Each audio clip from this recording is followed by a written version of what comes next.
mayam punamakpu Panthou Liklam gi maikaidagi ikok nonna nolokna khurumjari Panthou Liklamna nauna muk sanajariba Lotkhraba wari ngasi amuk purga lakjari mahakki anisuba tangkak ngasi gi tangkak asibu tabiraga kari oidiba haibado mayam puna amuk khangminarasi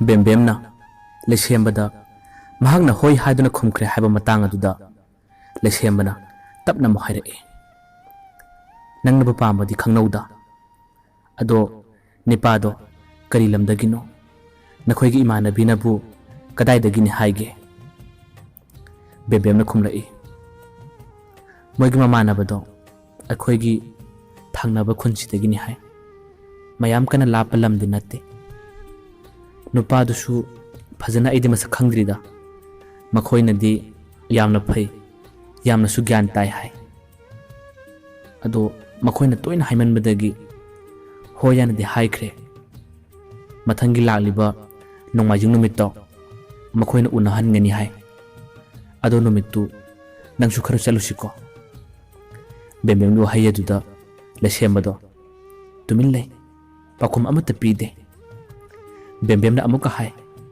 karino wa khara hairo nangsu chalusi haiba lesembado tapna makhum lai hoi chatpudi chalusi ado nangi nupa unabada yawbudi nungaite da aide bembemna amu haire as kaisung tawroiba chalusiba aisu ahan boibanina yamsu pakhalle nang hena khangiduni nupi sing nithina amata su aide punmanatte nangatani aina matam ayamada pulliba khoi manabi mayam mangduda numitud ayam ikai niba nang yawrdi kaisung khalloiba aide lesembana mu tamna haire hoi phare phare chaluse numitugi matungdagidi nakhoida aisu kaya toina la aroida bembemna hanglai kaige lesembana mu hai nangsu nupa koirabanina nangi punsido honglani nupa duga wadi sana ningba pau phona ningba tattana phaurakani masina nanga iga hanagum loinaba punmadudi yam laplaklani nangisu nungaiba tongana punsi ama laklani aduna nanga iga loinaba tinabase nongu nongmagi asum masana lapthorakpa tabane bembemna amu hairae adudi yaroi nupa korasu koidrasu nanga iga punba loinabadi lapnaba kaido nungdu yaroi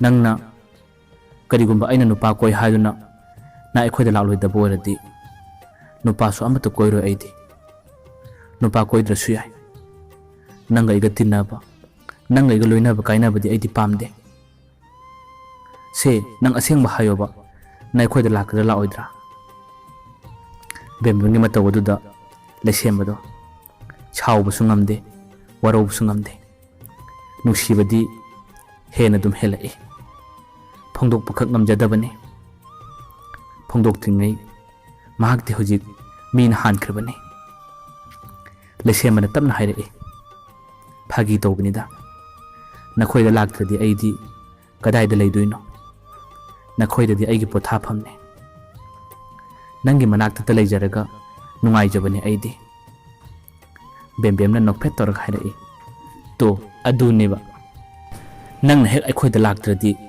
kaidogi yengo aina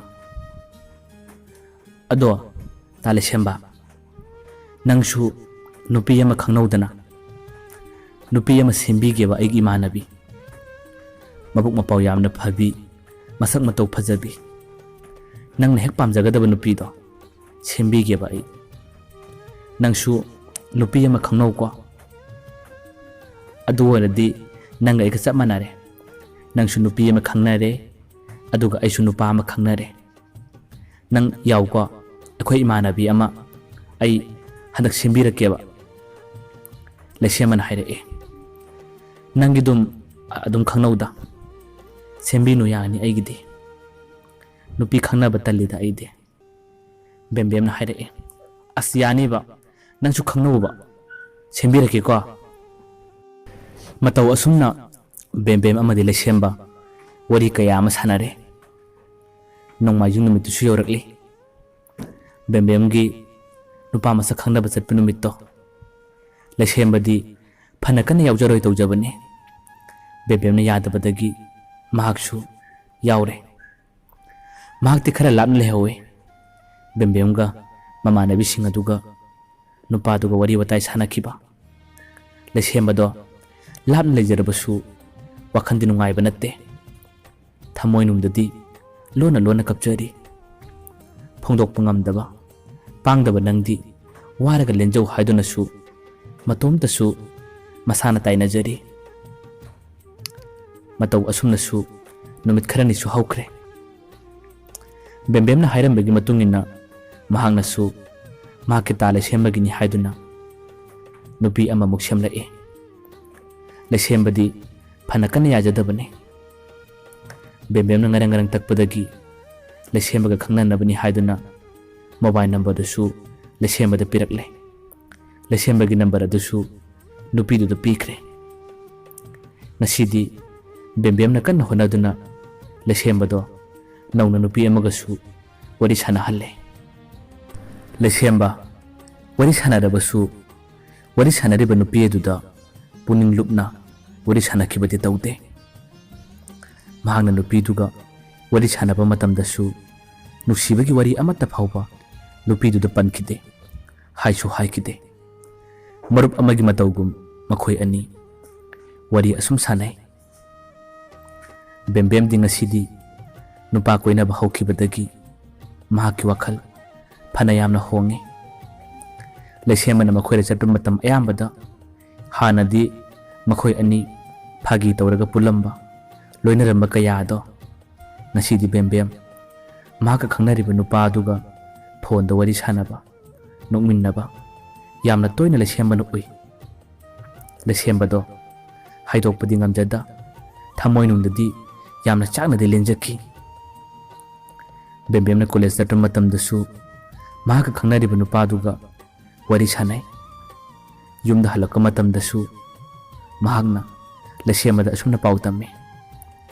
Ta lesemba nang horen yumda ikhoi ma khoina bembem di kadai no hanglagadi khoi manabi singa thaba ama chatki haibiu ko somda ai ngata koirugeba.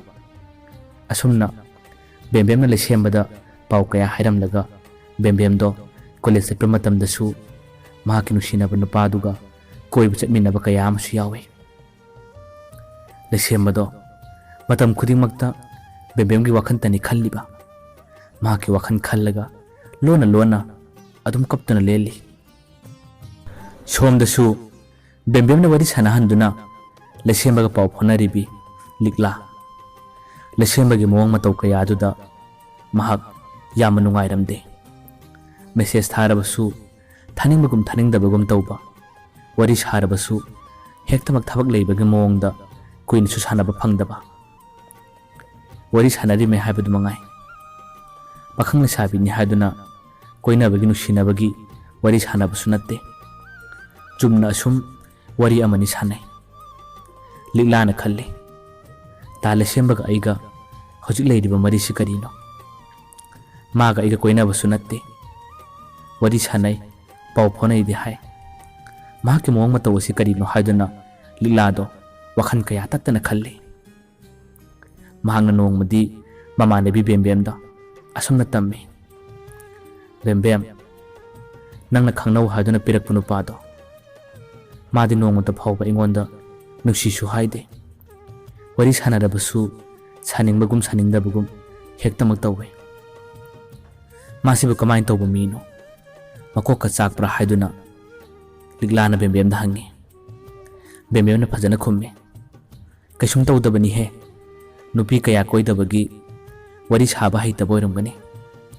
Mangonda ai phajana wari sage loinabadi nungaiba natra kamain tawge mabu haiduna liklada bembemna hangi. Liklana makhumlae loinabadi yamna nungai wari sanabasu yamna chamba male. Tawbatabu mana wangang thokko matamdadi mase Thamoi kaiba mi amagi mawang male. Waso pan ngangthokte. Wahi amani khak ngalaga adum toe. Bembem na hai. As ibema nangna wakhando henjina khalle. Maga igase sak phukam amata chami naribani. Yamna phabani. Nangonda ikaibagi tawri boramgani. Mangonda ai phajana hairage. Thammage ko. Asum haina phone thamkharba matungda bembemna lesembado makhoida la ohaduna kaure. Lesemba laklaba matungda bembemna lilada mahangna thausadaba wari saningdaba kaya adugi maramda wari kaya lesemada hangi. Lesemado khumde tumila sumlay. Bembemna amu hairae. Ta lesemba nang adumaina tawnupa khoi manabigi mai jobnaba nang sinnoba magi mangdasu ayam ikaiba warido phajana sanabiyoba. Lesembado khara sauna khumlae. Karigino nangna ibo adu kyam nupi ko heningliba. Nupi koidabi aise ingna tapnam talajage. Nupi koiningde. Nangna phajana haiko. Chumna wari sanaba loinaba tinabagidi ai pame. Koinabagidi ai pamde. Asumna wari sanaringaida bembemdo magi khangnaba nupaduna phone tawrae. Magi khangnaba nupaduna kaidoruno haduna hanglakpada bembemna kaisum tawdeda. Ta lesembaga aiga phammi. Asumna hairakpada bembemgi khangnaba nupado wa amata ngalamdana phone thamkre. Bembemna amuka hanna phone tawsilabasu nupado phone pairakidre. Numituma asum haukre. Mathangi numit kayadagi bembemga maga khangnariba nupaduga phone da yamna toina khatnaba unkhatnaba tattana hauree. Nupaduna bembemda tattana ngange. Hek hairudaga lesemba hek hairudaga lesemba. Matam ayambada nang lesembaga pulisi karigino. Nupa nupi habase kuina punba loinaba yadabane. Nang maga pungadaba oirabadi nang aiga wari sanaroi phone tarakuno haiduna phauba nupaduna bembemda ngangbi jaibi. Bembemdo magi khangnajaba nupaduna yamna toina nganglakpa sairakpa tarakpadagi wakhal honglae. Nomagi numit amada lesembado bembem khoida lae. Bembem kada le. Mangonda leiraga lesembana bembemu kawe. Kaurabasu bembemdo tana tana khumde. Lesembado bembemgi kada paraparap change. Kada hek changlakpaga bembemna thina ngalae. Nang kari kasida changlaino. Lesaibi leiba kasida wa amata hairamdana nangna paraparap changlai sikarigino. Bembemgi amukta haidoktaba wahayama khanghai hairakpada lesembado pungangae. Lesembana hangi bembem nang kaidawrage. Lesembada bembemna asumna hairae. Matungdadi nang aigi kada toina lakano. Nang ai pullabasu lambida sorokta nong phadok punsi. Nang na aigi kada toina lakpa toina changlakpado changlakano. Bembemgi wahayadu tabada lesemba thamoi shoki thamoi kaiki. Khudakta mamai ado kangchang kangchinki mamitagi mapi phau sintharaki. Ngasigi Panthou Liklamna sanajariba Lotkhraba wari mahaki anisuba tangkak asibu tabiraga kari phawibage mayamna comment tawbiram. Mayamba aroibada Panthou Liklamgi maikaidagi amuk khana khurumjari.